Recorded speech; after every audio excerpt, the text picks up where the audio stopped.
High বন্ধুরা, আশা করি তোমরা ভালো আছো আর তোমাদের ভালোবাসা আমিও ভালো আছি।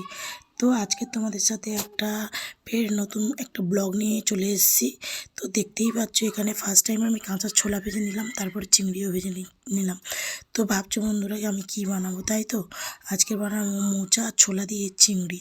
তো দেখো চলো, মোচার সঙ্গে চিংড়ি দিয়ে রান্না করলে কেমন লাগে রেসিপিটা তোমাদের সেটাই শেয়ার করব। আর যারা যারা আমার ব্লগটা দেখছো তারা একটু কমেন্ট করবে প্লিজ, আর ভিডিওটা শেয়ার করে দেবে। আর তোমাদের কমেন্ট দেখে তারপরে আমার আরও আগ্রহ হয় ভিডিওগুলো দেওয়ার জন্য। ঠিক আছে, তা তোমরা আমাকে একটু কমেন্ট করো, ভিডিওয় তোমাদেরকে বলছি কমেন্ট করো। তো ওখানে ভালো করে পেঁয়াজটা ভেজে নিয়ে আদা রসুন দিয়ে দিলাম, দিয়ে ভালো করে মাংসের মতন মশলা করতে হবে। ঠিক আছে, তো মশলাটা করে মরিচ মশলা সব কিছুই আমি দিয়ে দিলাম। আর সত্যি কথা বলতে গেলে আমি খুবই কম তেলে সবসময়ের জন্য রান্না করার চেষ্টা করি, আমি একদমই বেশি তেল দিই না। তো এবারে দেখো মশলায় দিনে একটু আমি জল ঢেলে দেবো, জল ঢেলে একটু ভালো করে কষিয়ে নেবো মশলাটা।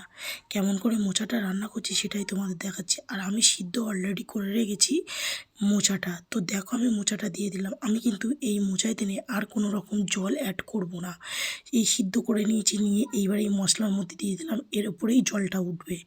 এই যে জলটা বেরোবে সেই জলেতেই আমার রেসিপিটা হয়ে যাবে, আমার এক্সট্রাভাবে আর জল অ্যাড করতে হবে না। তোমরা যারা জল দাও তাদের দেখবে অন্যরকম লাগে তরকারিটা, জল না দিয়ে করে খেয়ে দেখো অন্যরকম লাগবে। তো দেখো আমি এখানে ছোলাগুলো ভাজা ছিল সেটাও দিলাম, প্লাস চিংড়িগুলোও দিলাম। এখানে 200 গ্রাম চিংড়ি নিয়েছিলাম, নিয়ে আমি সেটা দিয়ে দিলাম। মোচার সাথে ভালো করে আমি এটা মিশিয়ে নেবো, মিশিয়ে নিয়ে ভালো করে একটু কষাতে থাকবো।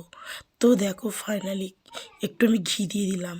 তো ঘি না দিলে মোচায় তেনে কোনো দিনই সুন্দর লাগে না, স্বাদও আসে না। তো ঘি তো মাস্ট লাগবেই। তো দেখো ফাইনালি আমি নামিয়ে নিয়েছি মোচাটা, কীরকম লাগছে দেখো বন্ধুরা।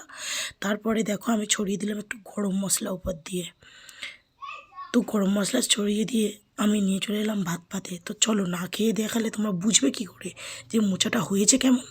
তো দেখো বন্ধুরা আমি তো বসে গেছি ভাত নিয়ে আর মোচা নিয়ে। তো এত সুন্দর হয়েছিল বন্ধুরা, এরমভাবে মোচাটা একদিন বানিয়ে খেয়ে দেখো, খুবই সুস্বাদু, দারুণ খেতে হয়েছে, অসাম খেতে হয়েছে। আর তোমাদেরকে কি বলবো, বলার কিছু নেই, চিংড়ি আর ছোলা দিয়ে তো মোচা দারুণ লাগে। তো চলো ব্লগটা এই পর্যন্ত, আবার নতুন কোনো ব্লগ নিয়ে তোমাদের সামনে, ততক্ষণ ভালো থেকো, টাটা।